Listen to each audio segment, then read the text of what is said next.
সুদীপ পল্লেকে গ্রেপ্তার করেছে পুলিশ তোলাবাজির অভিযোগে। আরও একবার কথা বলবো, সৌমিত্র রায় আমাদের সঙ্গে রয়েছেন। সৌমিত্র, কিছুক্ষণ আগে তুমি বলছিলে আরও একজন ব্যবসায়ী থানায় এসেছেন তার বিরুদ্ধে অভিযোগ জানাতে, তার কি অভিযোগ?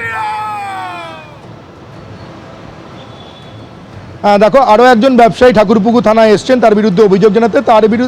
তার যেটা অভিযোগ সেটা হচ্ছে এই 123 নম্বর ওয়ার্ডের কাউন্সিলর সুদীপ পল্লে তার দোকান ভেঙে দেওয়ার হুমকি দেন। যদি তিনি তোলার টাকা না দেন তার দোকান ভেঙে দেওয়ার হুমকি দেন, এবং তিনি তোলার টাকা দিতে পারেননি। তার ফলে তার যে বাইকের গ্যারেজ, সেই বাইকের গ্যারেজ ভেঙে দেওয়া হয়। জেমস লং সরণিতে যে বাইকের গ্যারেজ ছিল। তোমাকে আরও একটা তথ্য দিয়ে রাখবো সৌমেন, যে শুধুমাত্র এই যে ব্যবসায়ীদের কাছ থেকে তোলাবাজির অভিযোগই নয়, এলাকাতে দাদাগিরি নয়, এর সঙ্গে যেটা পুলিশ সূত্র মারফত খবর পাওয়া যাচ্ছে, স্থানীয় থানার পুলিশ আধিকারিকদের সঙ্গেও দুর্ব্যবহার করতেন এই 123 নম্বর ওয়ার্ডের তৃণমূল কাউন্সিলর সুদীপ পল্লে।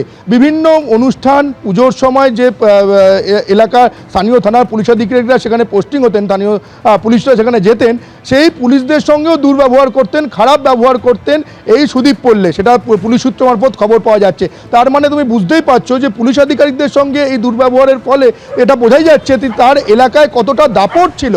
কারণ দাপট থাকাটাই স্বাভাবিক। 2010 সাল থেকে টানা তৃণমূলের টিকিটে এই কাউন্সিলর সুদীপ পল্লে, এবং তিনি যখন প্রথমে শোভন চট্টোপাধ্যায় তিনি ঘনিষ্ঠ ছিলেন, শোভন চট্টোপাধ্যায়ের সঙ্গে যখন তৃণমূলের দূরত্ব তৈরি হয়, তারপর বর্তমান মেয়র ফিরহাদ হাকিমের তিনি ঘনিষ্ঠ হয়ে যান, এবং ঘনিষ্ঠ হয়ে যাওয়ার পর 123 নম্বর ওয়ার্ড থেকে টানা তিনি এই কাউন্সিলর রয়েছেন।